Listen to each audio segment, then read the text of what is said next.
Starting us off at number 10, we have Father Amorth. One day, a woman named Rosa came to visit Father Amorth. She was in her late 30s and was struggling as she believed she was possessed. Father Amorth had completed countless successful exorcisms by this point in his career, and so he was more than happy to help her. Father Amorth believed her affliction stemmed from a curse brought on by her brother's girlfriend, who was a practicing witch and a member of a powerful demonic cult. But during their last session together, things started out as they normally do. Rosa sat down beside the priest before closing her eyes and waiting for the ritual to begin. But all of a sudden, she began to throb. Her whole body was in a terrifying trance, and Father Amorth placed his hand over his heart, starting to feel worried. Suddenly, the thrashing was intensifying and becoming more violent. Even the strength of 5 men could barely hold down the petite woman. Rosa began foaming at the mouth, and her facial features started to become distorted. She continued writhing, seemingly trying to escape the grasp of the men holding her down, and Father knew that some terrifying demon was haunting this woman. Then, without warning, Rosa began shouting in Latin, a language she did not know. "Never!" she screamed into his face in a deep guttural voice. "Don't touch her!" She continued to shout with her demonic voice, still foaming at the mouth like a rabid animal. Father Amorth yelled back to surrender, but the woman turned to him with a sly, haunting grin and screamed, "I am Satan," right in his face. Now eventually he was able to free the woman of the demon, but he would never forget the day he was eye to eye with Satan himself. Number 9. Father Jude Bullock, a priest who doesn't believe in God. That doesn't really make sense. A Catholic priest is being investigated by church authorities after complaints from angry churchgoers that he does not believe in God, heaven, or hell. Father Jude Bullock from North London has been ordered to explain his views to the Archbishop of Westminster and the leader of the Catholic Church in England and Wales. The radical clerk, who refuses to wear a dog collar, preaches at St. John the Evangelist Church. He has upset so many churchgoers that some of them have boycotted his masses. He is the first Catholic priest to be publicly identified with the Sea of Faith group set up to promote the idea of religion as a human creation. Father Bullock says that there's no God out there. His confusing explanations range from God is nothing and God is everything to God is being in itself. He says his prayers are more like meditation and that he has dumped the idea of the soul and questions the concept of the virgin birth. He's defended his controversial views, but I think everyone, myself included, wonders how you can be a priest and not believe in God. Like, he could get any other job. I just don't understand. Next up at number 8 is Reverend Louis Gigante. It comes as no surprise that the Catholic Church has some very strict rules for members of the clergy. Now, besides the obvious things like don't kill, at the top of the list is probably their vow of celibacy followed by the vow of poverty, which is why it was such a huge deal after Reverend Louis Gigante's death when he revealed he had a 32-year-old son and a fortune of $7 million. Gigante was a well-respected priest in the Bronx from the 60s until 2002, who fought a lot of his career for equitable tenant rights and low-income housing. But as it turns out, he had some secrets in the closet. Gigante's brother was the convicted boss of a large mafia family, and many suspected the Reverend might have had his hand in the ring the whole time. During his brother's trial, a member of the mafia came forward stating that Gigante wasn't just the brother of a member. Oh no. He himself was a part of the family, but it was later recanted and Gigante never confirmed or denied the claims. Still, it became clear that there was a high chance that all of his funding had come from mafia money, no matter his personal involvement. But even more shocking to the Catholic Church than the potential involvement in one of the largest American mafia families was his adult son that he had largely hid from the public eye so that he wouldn't be forced to step down from his priesthood. His son Gino said that while a close inner circle knew about him, that it wasn't public knowledge and was only confessed after his death in 2021. Number 7. Father Gregory Gritton. The canon law of the Catholic Church requires that clerks observe perfect and perpetual continence for the sake of the kingdom of heaven. For this reason, priests make vows of celibacy at their ordination, thereby agreeing to remain unmarried and abstinent throughout their lives. The 1961 document entitled Careful Selection and Training of Candidates for the States of Perfection and Sacred Orders state that homosexual men should not be ordained. In 2005, the Church clarified that men with deeply rooted homosexual tendencies cannot be ordained. The Vatican followed up in 2008 with a directive to implement psychological screening for candidates for the priesthood. Conditions listed for exclusion from the priesthood include uncertain sexual identity and deep-seated homosexual tendencies. This lesson was engraved into Father Gritton when he was in cemetery school, and at 24 he climbed up to his cemetery dorm window and dangled one leg over the edge and said, "I really am gay." Father Gritton, now a priest near Milwaukee, remembered telling himself that for the first time, and that it was like a death sentence. Fewer than about 10 priests in the United States have dared to come out publicly, but gay men probably make up at least 30 to 40% of the American Catholic clergy, according to dozens of estimates from gay priests and researchers. Some priests say the number is closer to 75%. When discussing this, Father Gritton said, "It never really was my shame, it was the Church's shame. They're the ones who should have shame for what they have done to myself and many other LGBT people. All I can say is, preach." Coming in at number 6 is Father Daniel Pietra Corgianu. I probably butchered that, I'm sorry. But the name of the patient was Irina Cornici, and she had had a hard life. Her father had taken his life when she was young, and then her mother abandoned her at an orphanage where she was abused by the staff her entire life. As an adult, she had a friend who joined a monastery, and she decided that life as a nun would be her saving grace. But after a few months, she began acting strange, and although officially diagnosed with schizophrenia, the priest and many others believed the true issue was demonic possession. Sister Cornici was bound at her ankles and wrists before being locked in her room without food for several days. Next, they chained her to a cross and carried her into the church to anoint her. Her wrists and forehead were anointed with holy oil, and she was gagged with a towel to stop her from screaming as they tried to cast the devil out of her body for the next 3 days. After she was believed to have been freed, they untied the sister, but suddenly she fainted. They called an ambulance as they couldn't find a pulse, but tragically on the way to the hospital, she died. The priest and 5 involved nuns were charged with her killing, and Father Corgianu was sentenced to 14 years in prison. To this day, he maintains he did not kill the woman, and shockingly, he could actually be right. Although initially, it was said she died of dehydration and starvation, one of the coroners on the team came forward years later saying that it was concluded she actually died from an adrenaline overdose administered by paramedics, and that he had no clue why this wasn't taken into account during trial. So maybe Father was telling the truth this whole time. Number 5. Sister Josefa Menendez. Yes, she's not a priest, but this story needs to be told. This young Spanish sister, who had a short religious life of great suffering, experienced revelations throughout much her life. More than once, she was taken to hell to witness and feel the suffering firsthand. Sister Josefa was reluctant to write on the subject of hell, and did so only to conform to her Lord's wishes. She wrote about her experiences in her journal. She described hell as the greatest torment due to the soul's inability to love. She wrote, "One of these damned souls cried out, 'This is my torture that I want to love and cannot. There is nothing left in me but hatred and despair. If one of us could so much as make a single act of love, but we cannot, we live on hatred.'" As mentioned, she went to hell multiple times, but one time she saw the devil. She wrote, "Souls were crying out, and the devil answered, 'Insinuate yourselves by inducing carelessness in them, but keep in the background so that you are not found out. Tempt these others into ambition, to self-interest, to acquiring wealth without working, whether it be lawful or not." That entry was from February 1923. She visited hell many times after that, but didn't report on seeing the devil ever again.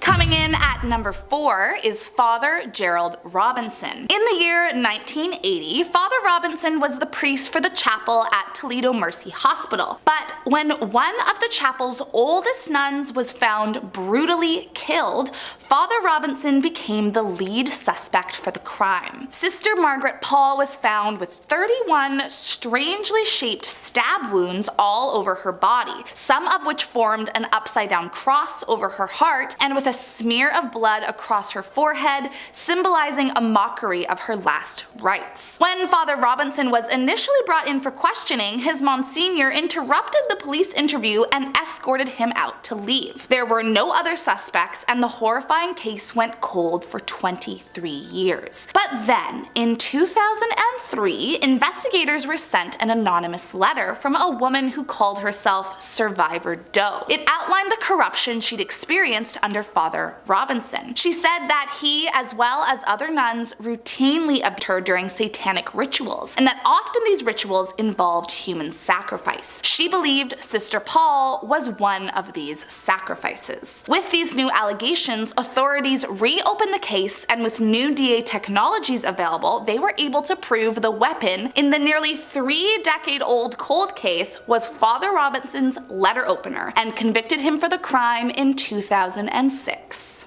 Number 3. Unnamed priest. In the Catholic Church, the seal of confession is the absolute duty of priests or anyone who happens to hear a confession to not disclose anything that they learn. But this story was posted online. My grandmother's brother was a Catholic priest, and for the most part he followed his oath to the letter. However, there was a situation where his humanity changed that respect. There was a guy who had confessed to multiple killings and to other people who were still missing. The person who confessed to these crimes was a regular at the church, and my uncle was very torn up about this. He never said anything about the confession with the other priests, but he told me that he prayed about it and he felt that God wanted him to make sure that the other people would be safe. My uncle had a friend he went to school with on the police force, and he privately told his friend of this confession, and his friend kept where he got this information from and started a personal investigation. As it turned out, the man was arrested and convicted. This was the only time my uncle said he went against his oath and the church, and all the way up to his death he never regretted what he did because he believed there are circumstances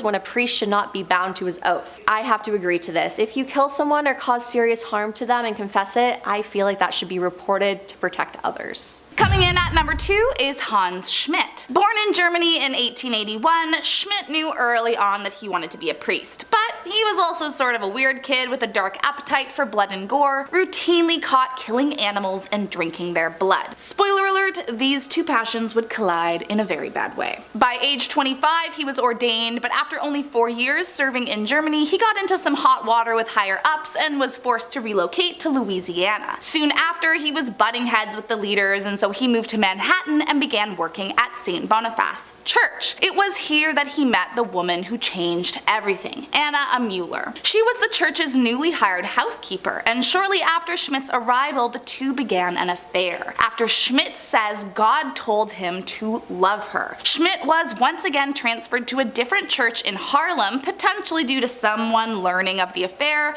but despite this, he continued his secret relationship with Anna, and the two even had a secret wedding where Schmidt vowed to leave the priesthood for her. But soon after, Anna fell pregnant, and Schmidt knew that everything could be taken from him if word got out he had broken his vow of celibacy. Then, as he tells it, in the midst of an intimate affair with Anna, Schmidt heard God demand he sacrifice her. So one night while she was sleeping, he slit her throat and dismembered her body before taking advantage of the corpse and throwing it into the Hudson River. Then, after he killed her, he went to mass as if nothing had happened. He was eventually tried and sentenced to death, where at first he tried to claim insanity before admitting to everything. To date, he is the first and only priest executed in the United States. Number 1. Father Jose Manioga. He is a priest of St. Augustine, Florida, and he says he died in a traffic accident in 1985 where he was taken by his guardian angel to visit heaven, hell, and purgatory, and came back to life to continue his ministry as a priest. He was struck head-on by a drunk driver, and he met his guardian angel upon death, a figure that was bright, beautiful, and radiant. His angel told him he was going to meet God, but he first wanted to show him hell and purgatory. Hell, he said, was a sea of unquenchable fire, familiar with demon-like monsters, lost souls that were dirty, filthy, and ugly. Numbered among the souls were priests and bishops who were not faithful to their calling as shepherds. He also noted a great deal of hatred and infighting that occurred between the eternally condemned. In purgatory, he had the opportunity to speak to the suffering souls. They were all sad, stained, and anxious to go to heaven, and they begged for his prayers. He said heaven shined like the sun and included millions of souls praising God. He met Christ, the Blessed Mother, and Saint Joseph. He said, "Our Lord told me that my second life he had a great mission for me, that I would come back to life and I would work in a foreign land." Starting off this list, in our number 10 spot we have the confession gone wrong. This is a pretty wild Reddit story that the user LegalThrowaway2206 posted in the r/legal advice thread around a year ago. They wrote, quote, "I cheated on my husband 3 years ago while traveling for work. It was a one-night stand and we didn't exchange numbers or keep in contact. I don't even know his last name. Until last month, I've never told anyone about this event. At the time I cheated, I didn't really care because my marriage was rocky and I felt unappreciated. But my husband and I reconnected during quarantine and I started to feel extremely guilty. Last month, I thought I would try going to confession with my parish priest. He said I needed to tell my husband as part of my penance. I wasn't really sure how to do that, so I've sat on it. Last weekend I came home to my husband throwing all of my stuff out of the bedroom and trying to kick me out of the house. He knows everything. Apparently the priest followed up to see if I'd told my husband, and when my husband said he didn't understand what the priest was talking about, he told my husband about the affair. My whole world is exploding because I thought confession was supposed to be private. Does the priest have any kind of liability or responsibility?" Although it appeared based on the replies that there wasn't necessarily much this person could do legally, there of course would be repercussions professionally. Definitely an awful situation brought on by a string of bad decisions. In our number 9 spot today we have Robert Hansen's confession. Robert Hansen was an FBI agent who worked as a double agent for the Soviet Union and later Russia. His treachery went undetected for over 20 years until he was arrested in 2001. It was later revealed that he had confessed his early espionage activities to a priest during a retreat in 1979. Hansen's confession was detailed and included information about how he had provided the Soviets with classified documents and information. He spoke of his motivations for spying, including his disillusionment with the FBI and his desire for money and recognition. The priest was sworn to secrecy and did not report the confession to authorities as it was protected by the seal of confession. However, it has been noted that the FBI suspected Hansen of espionage as early as the 1980s, suggesting that the confession may not have been the sole reason for his eventual capture. Hansen's confession to his priest highlights the complexity of the seal of confession and the ethical dilemmas that can arise when confidential information is shared during a confession. It also serves as a reminder of the potential consequences of espionage and the dangers of betraying one's country. Alright, wouldn't recommend. In our number 8 spot today we have Father Joseph Towell. Father Joseph Towell is a Bronx priest who found himself at the center of controversy after he testified in a federal court about a killing case that he had knowledge of. Back in the late 1980s, a very troubled young man named Jesus Fornes came to him and admitted to a killing for which 2 other men, Jose Morales and Ruben Montalvo, had been convicted. Father Towell's decision to testify was criticized by some because it raised questions about the confidentiality of the confessional. Under canon law, a priest is required to go to his death if necessary before revealing what he has been told in sacramental confession. However, Father Towell maintained that Fornes' confession was not sacramental and therefore not bound by the seal of confessional. The Archdiocese also supported Father Towell's decision to testify, saying that Fornes had sought to inform the authorities himself and that Father Towell was acting in a counseling capacity rather than in a sacramental confession. Nonetheless, the case raised troubling questions about the limits of confidentiality for priests and the ethical responsibility of clergy in situations where they have knowledge of criminal activity. Ultimately, the case highlights the very complex moral and ethical dilemmas that priests can face when dealing with the confessions of their parishioners. In our number 7 spot today we have the possession. Father Ryan listened intently as the young woman in front of him began her confession. She spoke in a very hushed voice and had an energy about her as if she feared someone was listening. Quote, "I think I'm possessed," she whispered. "I can feel something inside of me, something evil." Father Ryan's heart quickened. He had heard of stories of possession, but he had never encountered it himself. He knew that if what the woman said was true, he would need to perform an exorcism. "Tell me more," he said gently. The woman began to describe the strange things that had been happening to her, objects moving on their own, terrifying visions, and a feeling of being watched. Father Ryan listened in horror as she spoke, realizing that he was in the presence of something truly evil. He knew that he had to act quickly before the demon inside the woman could cause any more harm. With a deep breath, he stood up. "Stay strong," he said. "We will get through this together." And with that, he led her out of the confessional and into the light, ready to face the darkness that lay ahead. In our number 6 spot today, we have Father Martin's story. Father Martin sat in the confessional booth one day waiting for his next penitent. It was a quiet night until he heard someone enter the other side of the booth. The man's voice was low and raspy, almost inaudible. "Bless me, Father, for I have sinned," he said. Father Martin began the sacrament, but as the man began to speak, the hairs on the back of his neck stood up. The man confessed to a heinous act of killing that he committed years ago, describing it in detail as if it were yesterday. Father Martin felt his stomach churn as he listened, feeling sickened by the man's admission. He listened intently, unsure of what to do. Should he report this to the police, or would it violate the sanctity of the confessional? His heart raced as he pondered the weight of the man's confession. When the man finished speaking, Father Martin sat in stunned silence. He knew that he had to do something, but he also knew that he couldn't reveal the identity of the penitent. In the end, he prayed for the man's forgiveness and assigned a penance that was heavy with remorse. As the man left the confessional, Father Martin felt the weight of the man's confession bear down on him. What to do when faced with such a situation? In our number 5 spot today, we have Michael Taylor. Okay, I'll be honest, this is less of a confession story and more of just a horrifying series of events, all starting with a man named Michael Taylor and his priest. The year was 1974, and Michael was a husband and father of 5 children, but was unfortunately struggling with frequent bouts of depression, which is difficult for anyone to manage. Seemingly, however, when he met a 21-year-old pastor named Marie Robinson, these bouts became less harsh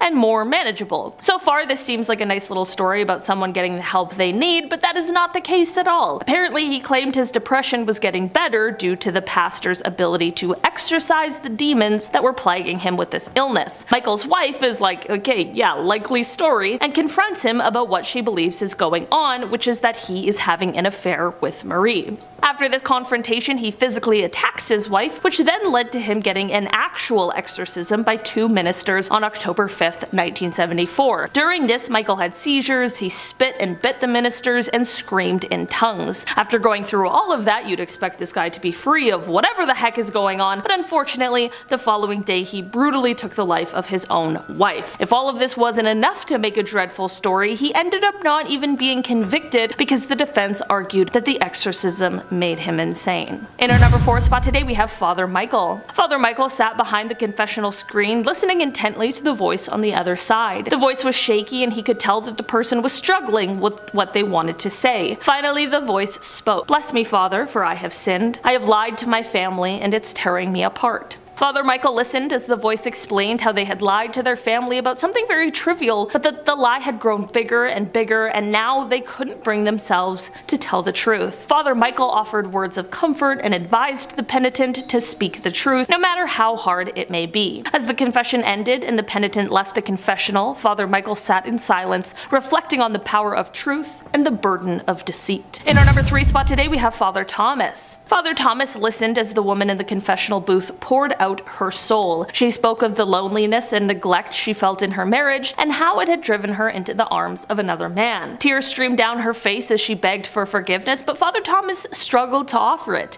His own heart ached with memories of a similar sin, a sin he had repented of but never forgotten. He took a deep breath and prayed for guidance before speaking. "My child, I cannot judge you, for I too have made mistakes in my past. But I do know that you must take responsibility for your actions and seek to make things right with your husband. You must confess to him and ask for his forgiveness, and most importantly, you must seek forgiveness from God, who is merciful and just." The woman nodded, her sobs subsiding as she accepted Father Thomas' words. As she left the booth, he couldn't help but feel a sense of relief. It was a difficult confession to hear, but he knew that he had helped the woman take the first steps toward healing and redemption. In our number 2 spot today, we have Father Paul. Father Paul was a seasoned priest with over 30 years of experience. He had heard many confessions from minor sins to major future crimes, and today was no different as he sat in the confessional box waiting for the next person to enter. He heard footsteps approach and the door opened. A young man entered and sat down in the booth. He took a deep breath before starting to speak. "Bless me, Father, for I have sinned. It has been 2 weeks since my last confession," the man said in a hushed voice. "What is it that you would like to confess?" Father Paul asked, curious but calm. "I have been stealing," the man confessed, sounding ashamed. "Stealing?" Father Paul repeated.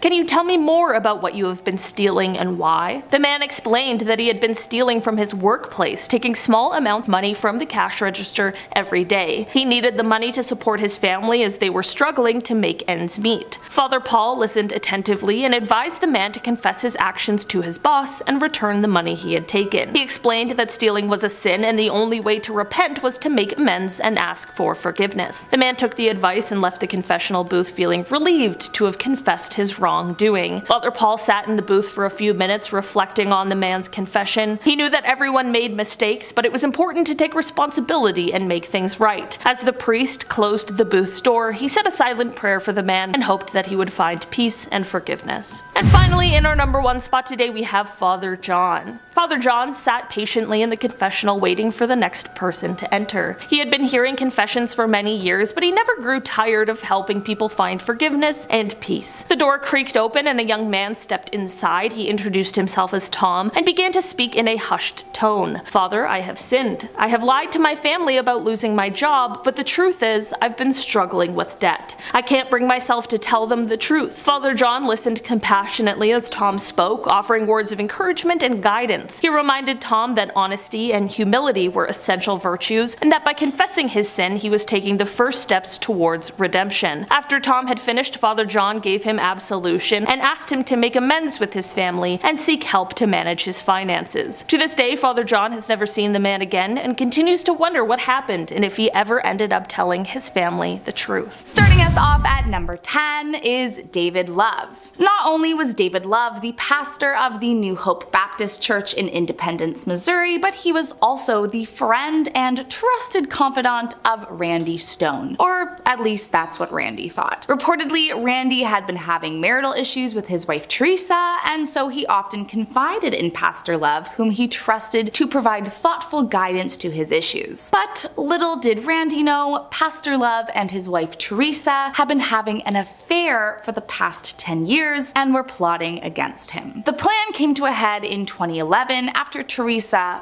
found Randy shot to death with his own gun in his office. And then, following the plan, they held the funeral shortly after, where of course David performed a heartfelt eulogy for his dear friend. However, shortly after the ordeal, David Love moved, or rather fled, to South Carolina, which aroused suspicion, and the police soon learned of the decade-long affair he'd been having with his so-called best friend's wife. As it turns out, Teresa had shared the passcode to the safe where they kept the household weapon, and the plan was to kill Randy and collect the insurance money. In the end, both Pastor Love and Teresa pleaded guilty to the crime and were sentenced to life and 8 years in prison, respectively.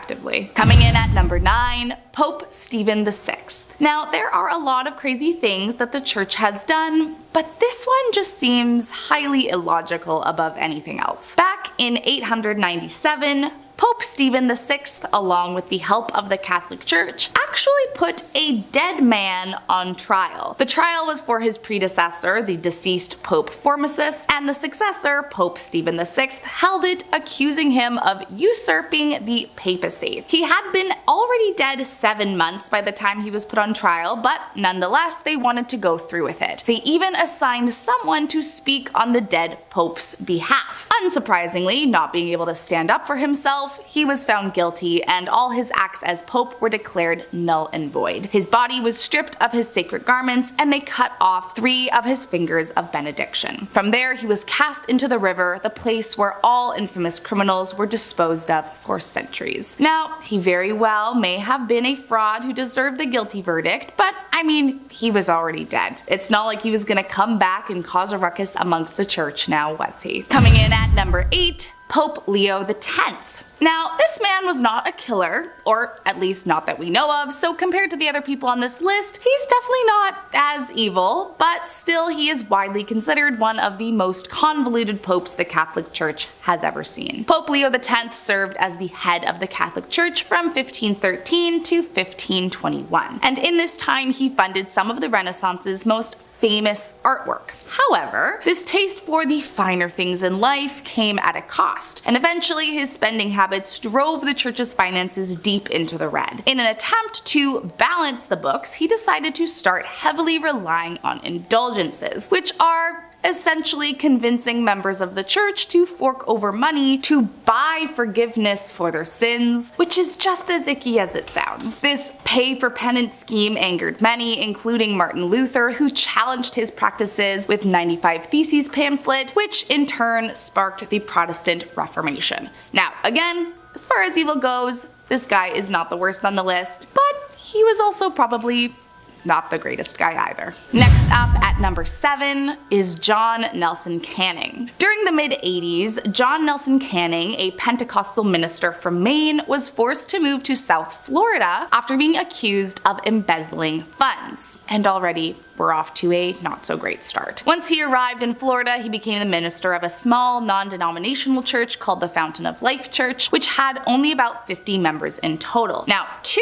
of the founding members of this church were Leo and Hazel Gleese, an elderly couple in their 80s who Canning actually married in 1988. However, as one would suspect, a few years later in 1994, the couple's health became a concern, and so Canning, their minister, promised to take care of them for the rest of their days. This sounds sweet until you find out that the catch of this deal was that he got their power of attorney, and from that point forward he really began to abuse his position. Just as he had done before, he started embezzling money from the elderly couple. However, he stole so much so fast that later that year, Hazel confronted him after she realized tens of thousands of dollars were missing from their accounts. The minister, however, was determined to silence the victims, and so a few weeks later he snuck into their home and killed them in their sleep. Disturbingly, unfazed by what he did, he went out for dinner with friends afterwards and even provided a 30-minute eulogy at their service, saying that he was so close to the couple he would call them mom and dad. But eventually, he was found out and arrested by police, pleaded guilty to his crimes, and was sentenced to life in 1996. Next up at number 6 is Ryan Erickson. On February 5th, 2002, a random perp entered a funeral home and shot and killed the director and his intern. But the strange part of the whole thing was that nothing was stolen, which led police to assume that the motive had to be personal between the perp and the victims. Finally, after 3 years of investigating, the suspicion fell on the local Catholic priest, Ryan Erickson. Unlike the others on this list, Ryan did not truly come forward and confess to these crimes. Starting in 2015, police began interviewing him as a suspect, but shockingly, after the second interview, Ryan took his own life and detailed in his note that he had never killed anyone. However, following his death, evidence was presented to a judge who ruled that he had, in fact, committed the crimes against the funeral director and his intern. But that's not all. It was uncovered that the reason behind the attack was that the director of the funeral home had discovered that Erickson had been committing other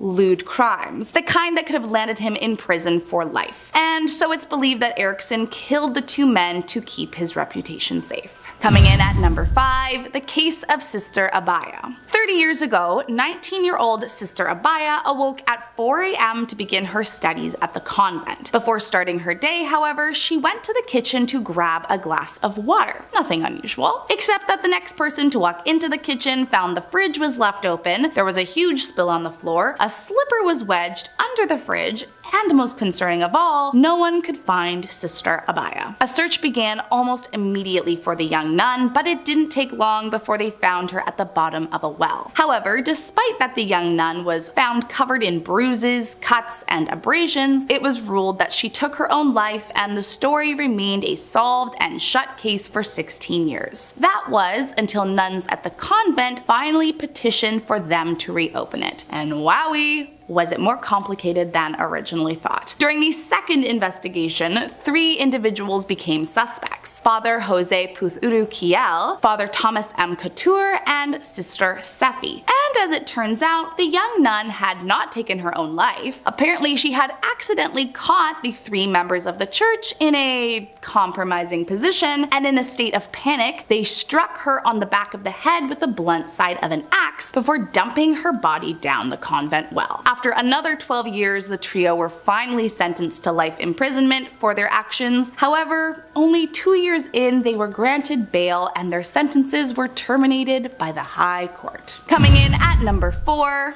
Mike Tabb. In 2002, former Navy man Mike Tabb and his family moved to a small town in Texas after Mike was hired to be the new minister for the town's Methodist church. From the outside, he had a picture-perfect family, but the truth was far more tragic than anyone could have predicted. Soon after their arrival to the new town, the sheriff's department got a call from the town minister in a panic, saying that someone had broken into their apartment and badly beaten his wife, and so the police rushed over to the scene of the crime. But when they arrived, they discovered that Marla was more than badly beaten. She had been bludgeoned to death, so badly that her face was beyond recognition. As they searched around the apartment, they noticed that there had been some kind of struggle. One of the table legs was missing, which they assumed was the weapon used against Marla, but strangely, the crime scene seemed like it had been cleaned up already, which added to the authorities' suspicion that something wasn't adding up quite right. They decided to take some of Mike Tabb's clothes for testing, and to their horror, they discovered the blood matched that of his dead wives, and it was all the proof they needed to bring him in. The following year, in 2003, the minister pleaded guilty to the crime and was sentenced to 55 years in prison for what he had done. Coming in at number 3, John David Terry. The year was 1987 when Reverend John David Terry, who had already secretly stolen $30,000 from the church, felt trapped in his life and decided to hatch a plan to start over. The plan was simple, but incredibly illegal. Reverend John David Terry was going to attempt to fake his own death by killing another man so as to evade paying the money he owed to the church and give him the chance to start a new life. So on June 16, 1987, he lured the church handyman into the church attic, and once he was there, shot him in the back of the head. Once the poor victim had died, the Reverend stripped him of his clothes before putting his own clothes on the victim, and then to ensure that it would be harder to determine the dead person, he hacked off the man's head and a part of his arm, along with any body parts containing tattoos. And as if that weren't crazy enough, John David Terry then planted false clues using the victim's fingerprints to make it appear as though the handyman had killed him. And lastly, to finish off his evil plan, he set fire to the church. However, as fate would have it, the fire was put out before it could do too much irreversible damage to the corpse, and therefore the medical examiner on the case was able to determine that it was, in fact, not the body of the Reverend. Incidentally, 2 days later, John David Terry turned himself into the authorities, and after 2 long trials, it was eventually decided that he would be sentenced to death. Coming in at number 2, Joseph Tiso. There are a lot of pieces to the puzzle that led up to World War II, and during the rise of a certain World War II army group, sometimes we forget that they didn't do all that evil alone. Without going into a full-blown boring history lesson, prior to the World War, Germany was already sort of at war with Czechoslovakia, and in 1938, a selection of both Allied and Axis countries agreed to the Munich Agreement, which annexed parts of Czechoslovakia and eventually led to the creation of the Slovak Republic. Now, you might be wondering what the hell all of this has to do with a priest. Well, as it turns out, this new puppet state, of course, needed a president, and who else better to take power than a Catholic priest, Joseph Tiso, who just so happened to be a vocal supporter of what was going on in Germany at the time. During his time in power, which was only the length of the war, he spewed the same hatred and anti-Semitism that was coming out of his neighboring country and implemented hateful legislation, deported the Jewish people to death camps, and defended all of his evil actions wholeheartedly. But thankfully, once the war ended and Slovakia was liberated, he was tracked down, found guilty, and executed for his crimes on on humanity in 1947. And last up in our number 1 spot, Oliver O'Grady. When it comes to seriously messed up dudes, this guy is one of the worst there is, and while I can't really go into detail about what he did, I am sure that you can put the pieces together on this one. Oliver O'Grady is an Irish Catholic priest who spent most of his career in California, starting in the early 1970s. And during this time, he committed countless illegal acts on vulnerable members of his church. By 1993, he was convicted of lewd acts and sentenced to 14 years in prison, and his victims were to receive a settlement of $7 million for the harm that was caused. However, only 7 years later, O'Grady was paroled and deported back to Ireland. Later in 2005, a video deposition showed O'Grady confessing to having 25 victims in California alone, a number that tragically is thought to be much higher if you include his victims from Ireland. But the sickest part was what was revealed in a 2006 documentary entitled Deliver Us from Evil, where O'Grady was the main subject. In it, he says he wanted the film to serve as the most honest confession of his life, and he details the crimes he committed and how he preyed on his victims, but also how the church knew all along, and that they would simply move him to a different parish anytime things became heated. Several years later, he was sentenced to 3 years for possessing explicit content. Then in 2020, O'Grady was back in jail for the same offense, this time for only 22 months, which is insane to me. Number 10. Clara Germana Seeley. Clara Germana Seeley was a South African Christian girl who in 1906 was said to be possessed by a demon. She is said to have been possessed when she was a schoolgirl at St. Michael's Mission. Clara was an orphan, and at the age of 16 she allegedly made a pact with Satan, and this is said to be the cause of her demonic possession. In an account written by a nun, Clara was said to be able to speak languages of which she had no previous knowledge. This fact was also witnessed by others who recorded that she understood Polish, German, French, Norwegian, and all other languages. The nun also reported that Clara demonstrated clairvoyance by revealing the most intimate secrets and transgressions of people with whom she had no contact. Also, Clara could not bear the presence of blessed objects and seemed powered with extraordinary strength and ferocity, often hurling nuns about the convent rooms and beating them up. According to some, Clara was said to have levitated 5 feet in the air, sometimes vertically and sometimes horizontally, and when sprinkled with holy water, she was reported to have come out of the state of her satanic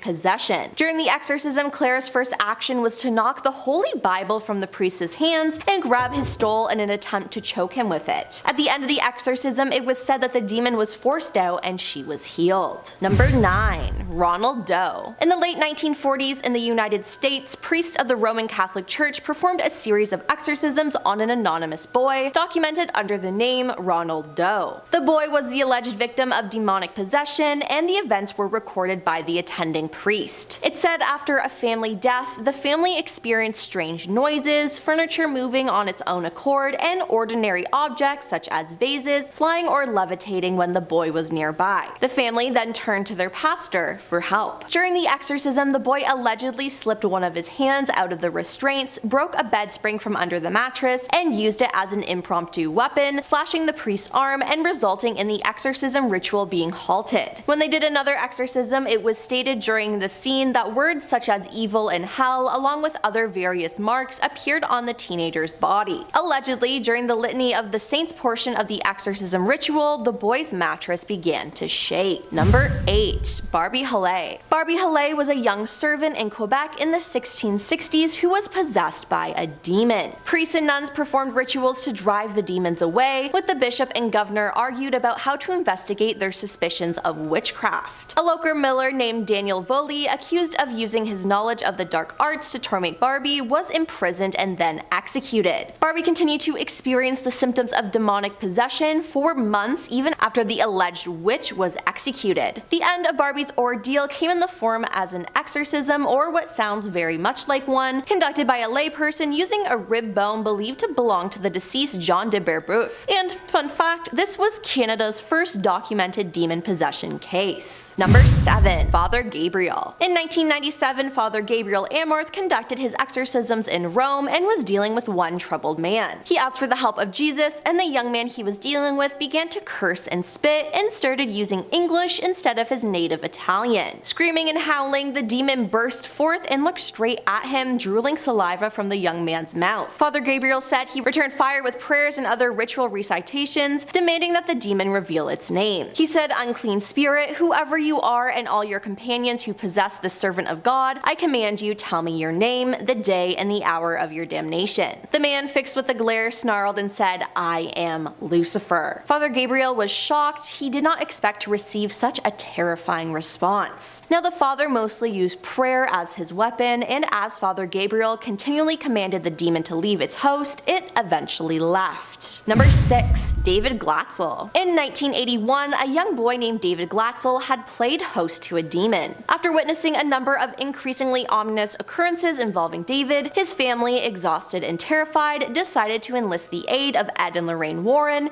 in a last-ditch effort to cure him. David's family had seen him being beaten and choked by invisible hands, and that red marks had appeared on his neck afterward. David also started to growl, hiss, speak in otherworldly voices, and recite passages from the Bible as well. The Glatzel family, along with the Warrens, then proceeded to have a formal exorcism performed on David. They did many exorcisms on David, and Lorraine said that David levitated, ceased breathing for a time, and even demonstrated the supernatural ability of precognition. During his exorcisms, there was also a rocking chair in the room that would allegedly rock on its own, levitate, and even vanish and reappear. David and Lorraine also have claimed to see the devil sitting in it. Number 5. Arnie Johnson. And that leads us to our next point of Arnie Johnson. During one of David's exorcisms, Arnie coerced one of the demons to possess him while participating. Afterwards, Arnie's personality completely changed. He would fall into a trance-like state where he would growl and hallucinate, but later have no memory of it. Then one day, after he and his girlfriend Debbie's landlord was drunk and misbehaving, Ernie ended his life. The day after the incident, Lorraine Warren informed the Brooklyn police that Ernie was possessed when the crime was committed. The case then went on to trial, where Ernie's defense was demonic possession and the devil made me do it.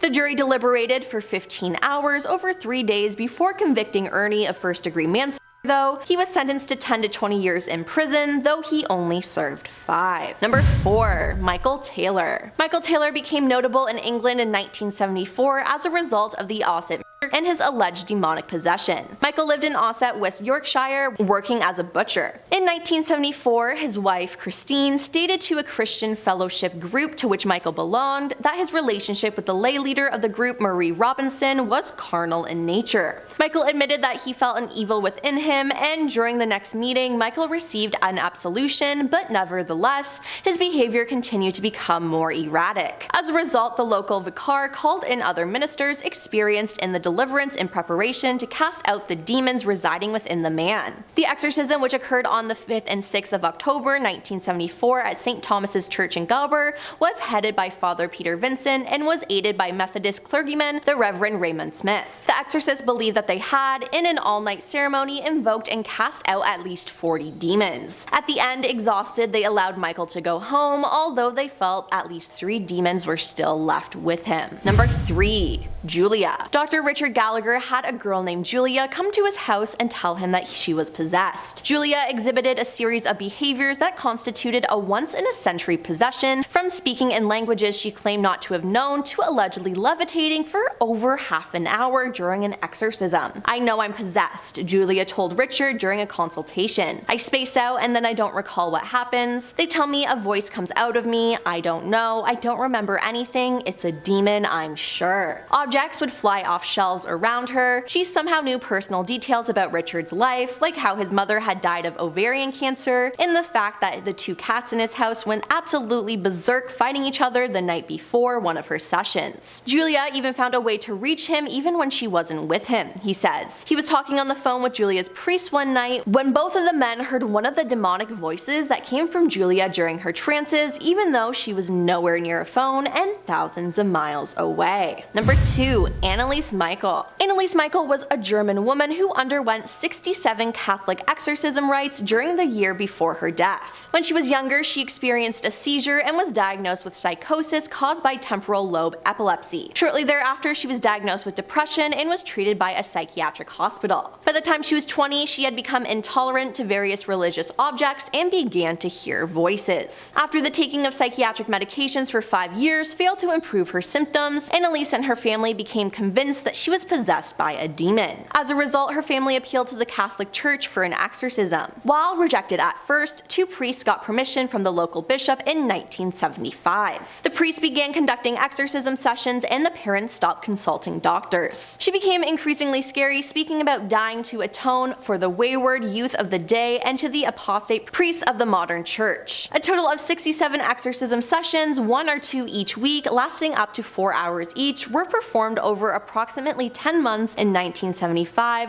and 1976. And coming in at number 1 is Anna Uckland. Anna Uckland's demonic possession and exorcism occurred over several decades, culminating in an extensive exorcism that lasted from August 18th to December 23rd, 1928 in Erling, Iowa. Anna was said to have exhibited symptoms similar to possession beginning as a young girl and was 46 years old during her final exorcism by Father Theophilus Riesinger, a Roman Catholic priest. She would levitate, howl, and hang from the frame of a doorway. The extensive exorcism resulted in deterioration of her body as she refused to consume food, also vomiting foul debris and what appeared to be tobacco leaves. Her head, lips, and face reportedly swelled, and she was also able to speak in multiple languages unknown to her. Anna was believed to be possessed by Judas Iscariot as well as Jacob, her own father, who had cursed her with the help of his lover, and her aunt Mina. On December 23rd, the final day of the exorcism, Father Riesinger commanded the demons in the name of the Father, the Son, and the Holy Spirit, through the intercession of the Blessed Virgin Mary, to depart to hell. Anna collapsed on her bed and began to shriek, Beelzebub, Judas, Jacob, Mina, followed by hell, hell, hell. She opened her eyes and then spoke in her own voice, saying, My Jesus, mercy, praise be Jesus Christ. The exorcism was successful, and Anna's case is considered by theology and paranormal scholars to be one of the most abundantly documented cases of possession in the 20th century, including a profile in the 1936 issue of Time magazine. Starting us off at number 10, Sister Leticia Lopez. In the 90s, Sister Luz Granada was a well-known nun in Bogota, Colombia, who focused much of her work on aiding sex workers and addicts in the community. So when her mutilated body was found one day, shot, dismembered, and badly burned on the side of the road in a high-risk area, authorities initially assumed that the perpetrator had been one of the addicts or workers she was helping. They were, however, completely wrong. Sister Leticia Lopez was another nun that worked with Sister Granada. However, Sister Lopez reportedly openly looked down on Granada for the kind of people that she chose to help and associate with. And as it turns out, she was actually the one who committed the atrocity. In 2002, after being previously acquitted for the crime, the FBI became involved and discovered traces of blood in Sister Lopez's room that matched the late Sister Granada's, and she was ultimately sentenced to 14 years behind bars. Not only that, it's believed Lopez was a part of some kind of vigilante group responsible for the death of another 21 escorts and addicts in the area, which is certainly a breach of vows to say the least. Coming in at number 9, a lawsuit. It's not incredibly often that we find nuns tangled in the legal system, especially with a celebrity, but that is exactly what happened in 2015. What happened was Katy Perry had arranged and agreed to buy a former convent property from the LA Archdiocese that was for sale for $14.5 million. However, the deal ended up turning a bit sour after 2 nuns became involved. The nuns, Sister Catherine Rose and Sister Rita Callanan, got news of the deal and began to make a fuss over someone that they viewed as too provocative due to her songs like I Kissed a Girl and You're So Gay. Katy tried to rectify the situation by visiting the nuns, but even after singing a hymn to them and reportedly showing her tattoo of Jesus, they remained unconvinced. And that is when things got messy. The nuns decided to go behind the Catholic Archdiocese's back and privately privately sell the property to a restaurateur for more money. Now, the extremely wild part of this is that prior to a decision in court, one of the nuns actually died in the courtroom just hours after being interviewed by Fox 11 and pleading with Katy Perry to stop, which is just an insane series of events. In the end, Katy ended up winning the legal battle as the judge ruled that the nuns had no legal grounds to sell the property without the consent of the Archbishop and the Vatican. Coming in at number 8, Lucia of Fatima. Born in 1907, Sister Fatima rose to fame at the age of 10 after allegedly bearing witness to the Virgin Mary's apparition. Now, at first, her family assumed she was lying and often punished her for saying such things. However, she continued to insist that on the 13th of every month, the Holy Mother would visit her and tell her visions of the future. And eventually, she was believed after her visions appeared to be coming true. The first of the visions was a depiction of hell as told by the Virgin Mary, according to Sister Fatima. However, the second vision was what really scared the public. She revealed that while World War I will end, it would soon be followed by another great war after the death of Pope Pius VI, something that turned out to be true. As we all know, there was indeed a Second World War that began in September of 1939, and Pope Pius ended up dying in February of 1939. So, I mean, that is definitely a strange coincidence. Now, as far as the third secret she allegedly received from the Virgin Mary, Sister Fatima said that the final battle between God and the kingdom of Satan will be about family and marriage, so it's a little more vague, but I guess we'll just have to wait and see if her vision becomes more clear as time goes on. Coming in at number 7,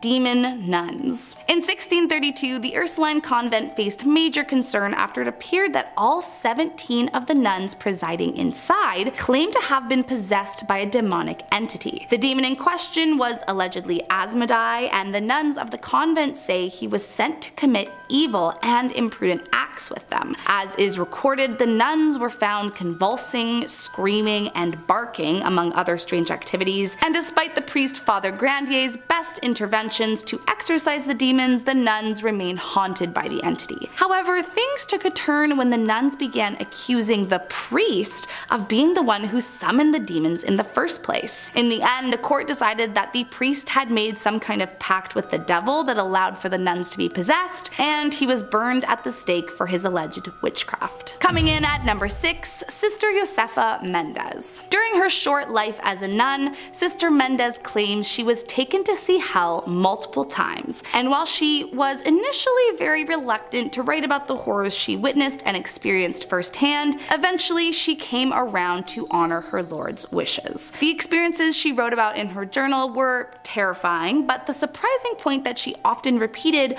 was that a lot of the torment surrounded the soul's inability to love. In fact, she wrote that one of those damned souls cried out, "This is my torture, that I want to love and cannot. There is nothing left for me but hatred and despair. If one of us could so much as make a single act of love, but we cannot. We live on hatred." As far as the torture she endured, she wrote, "My soul fell into abysmal depths, the bottom of which cannot be seen, for it is immense. Then I was pushed into one of those fiery cavities and pressed, as it were, between two burning planks, and sharp nails and red-hot iron seemed to be piercing my flesh. I felt as if they were endeavoring to pull out my tongue, but could not. This torture reduced me to such agony that my very eyes seemed to be starting out of their sockets." That is merely one of her entries on one visit. According to some of her last confessions, she was sent hundreds of times and claimed in her final entry that "all I have written is but a shadow of what the soul suffers, for no words can express such dire torments." Coming in at number 5, Sister Luc Gabrielle. In 1959, after years of declaring she would grow up to be a nun, Jean-Paul Marie Deckers joined a convent in Belgium and took on the name of Sister Luc Gabrielle. However, only a few years later, in 1962, her life changed forever after her fellow sisters convinced her to record and publish her music. By 1963, she had made #1 on music charts with her song Dominique, and the following year she landed a spot on the Ed Sullivan Show and gained notoriety as the singing nun. Tragically, however, the following years were difficult, and eventually she felt her two worlds were too different, and so Sister Gabrielle eventually felt forced to leave the convent in 1966. After leaving the convent, she was told she could no longer call herself the singing nun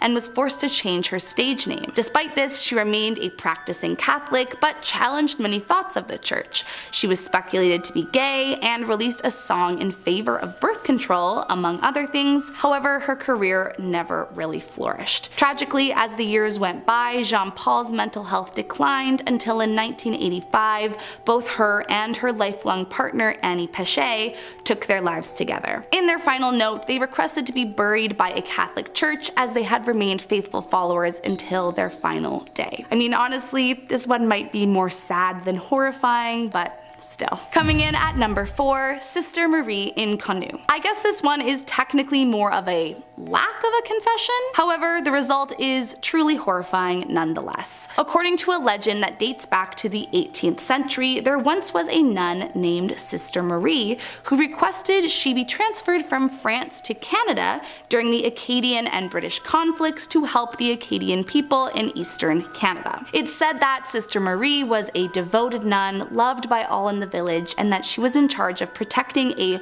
large sum of money that was intended to be used for assisting people in the community. And so, as the story goes, she decided to bury the money in order to make sure no one could ever steal it from her. However, one night, after returning home late from assisting an ill villager, she was attacked by a group of sailors demanding to know where she had buried the money. Sister Marie refused to disclose the location she had hidden it, and as a result was viciously beheaded by the men. The next morning, the village was horrified to find their beloved nun dead in the street, but still her body was sent back to France to be laid to rest. Her head, however, was never found. Now modern day New Brunswick, it said she still haunts the area, and some claim to have seen a headless apparition asking them to help her find their head. Coming in at #3, Sister Maria Gomez. A few years back in 2011, the Catholic Church in Spain went through a series of major allegations involving an underground adoption ring, and let me tell you, this one is a doozy. In short, what allegedly happened dates as far back as the early 1950s, and members of the Catholic Church, one of whom is believed to be Sister Maria Gomez,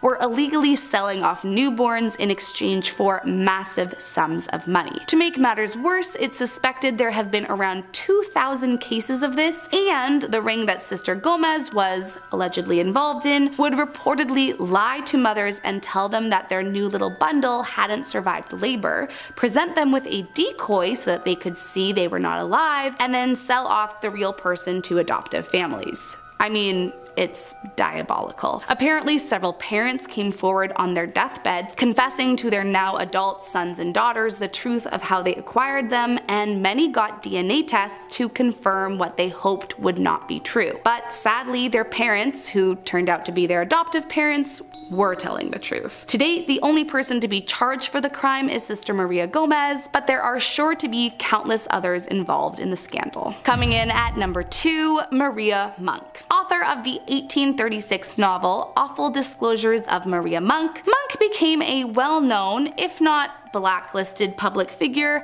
after the release of her book. In it, she claimed that she experienced horrifying treatment under the priests at her convent that, if true, would be one of the most horrible things I could imagine. Allegedly, according to Maria, the nuns of her Montreal convent were forced and coerced into engaging intimately with the priests from the seminary next door, who would allegedly sneak into the convent through a secret underground tunnel. Now, here is where it gets even more messed up. Maria claims that if the union resulted in a new human being being brought into the world, that it would be baptized and then killed before being hidden in the basement, and that any uncooperative nun simply disappeared. Now, the thing with this confession is that it is largely believed by scholars to be a hoax, but also there isn't any definitive proof, so it could very well be just as terrifying as it sounds. And last up in our number 1 spot, Sister Godfrida. Also known as Cecile Bombeek, Sister Godfrida was a Catholic nun who devoted herself to the convent at age 15. Soon after she joined, she found her calling working with the elderly, and for decades she lived an uneventful life. That was until the 1970s, when 3 other nuns contacted the police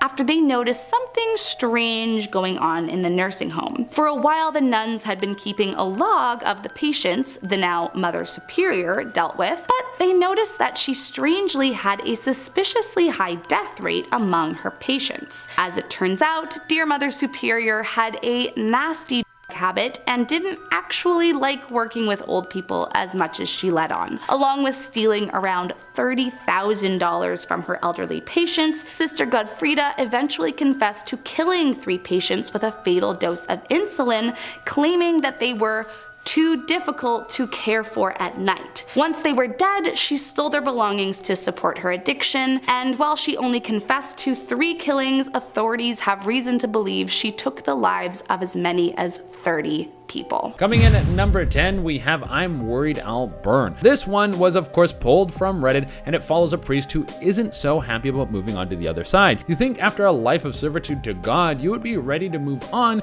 because you know that if anyone is going to get into heaven, it would be you. All of your priest buddies would be waiting for you there because what has a priest ever done wrong? But we don't know who this guy is. We can't assume that he's one of the worst people on the planet, and that's why he was worried about dying. This could have been because he was just a perfectionist. Maybe he was one of the best priests of all time, but just slipped up a couple of times due to human error, and because of his perfectionist attitude, he was worried that God wouldn't let him in. I mean, I don't know what the rules are about getting into heaven. It would seem that depending on who you pray to, it can be a lot easier. That's what I'm looking for in religion. I want a pretty lax policy on how you get into heaven, and you have to let me eat as much cheese as I want. Those are the only 2 things that are really important to me. Coming at number 9, we have faith isn't everything. I mean, that's a pretty good message to send out to the world before you go on to the other side. Giving up your life to something can be a fulfilling thing to do no matter what the situation. It can give you purpose and something to chase, and in the end you might get really good at that thing, but you have to open up your life to other things. Apparently there was a priest on his deathbed and he wanted to get something off his chest. I guess after spending your whole life chasing one thing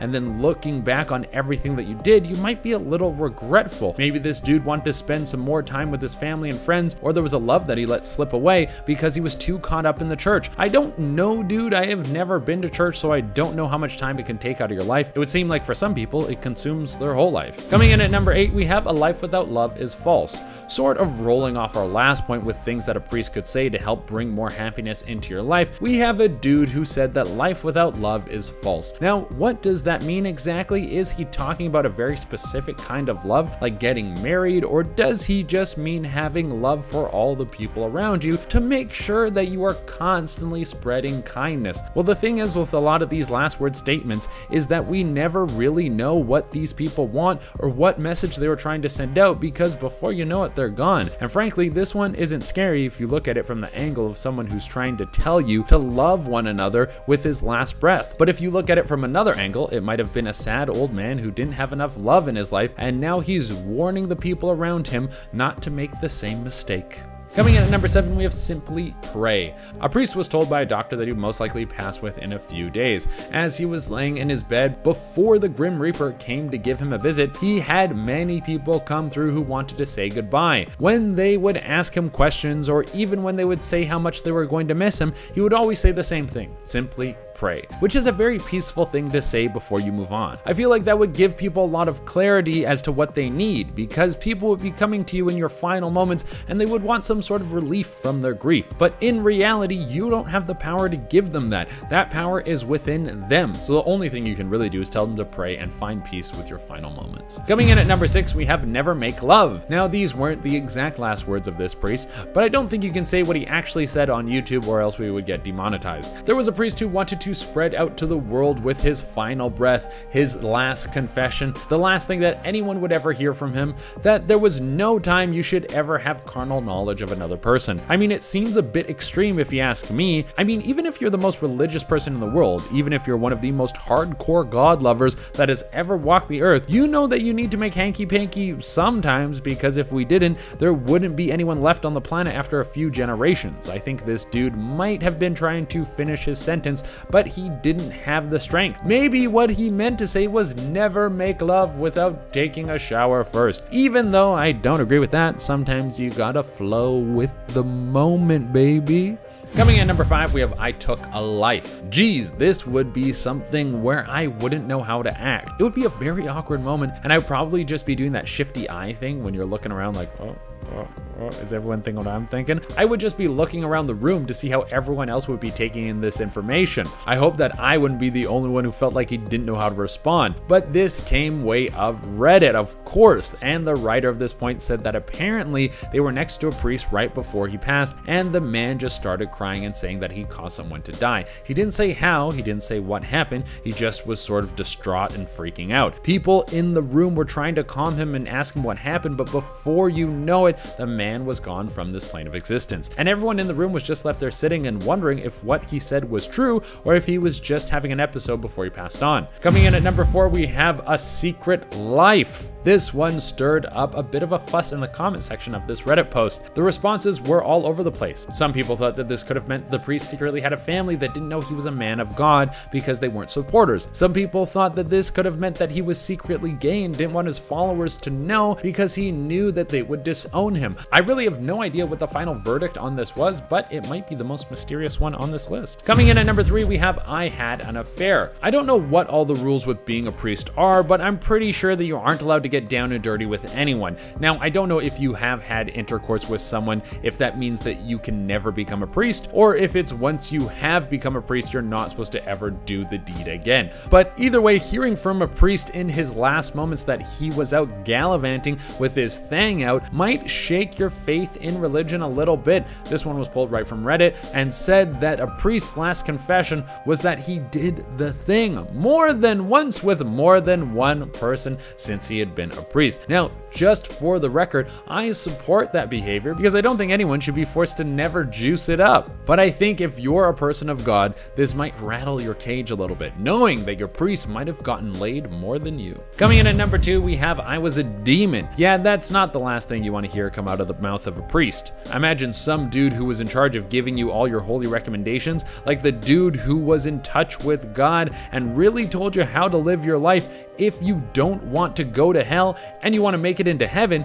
you find out that this guy had been a demon the whole time. That is a very Scooby-Doo moment. That's like finding out the dude who tells you what Oscar movies to watch has actually only ever seen the Fast and the Furious movies. Mind you, those are great movies, but I wouldn't call them the most highbrow entertainment. But what would you do if the last thing a priest said was that he was a demon? Would you think that this was just his last brain fart? Like maybe he's gone mentally ill in his last moments and he was actually hallucinating? Would you think that he was telling you the truth, that someone from hell was able to get deep into the church? Would you think that this was all a prank? I mean, if you're going to die anyways, pulling off one final prank would be kind of funny. Or do you not believe in religion at all and you wouldn't really care? Let me know in the comments how that one made you feel. And coming in the number 1 spot, we have I Stole from People. Now, this one is a little bit more concerning than the rest of the list because we have a little more information. Apparently, this priest's last confession was him talking about how the church he had worked for had been stealing from the people. Let me break it down for you so you know what he said. He said that the church he had worked for was taking money from his people to improve the church, but those improvements never came. The money was all being pocketed and never went to making the house of God a better establishment. Now, I don't think anything bad happens to you when you're a person of God who donates and then finds out that the people who have been taking the money are using it for something nefarious. But if you're the dude who's at the head of the church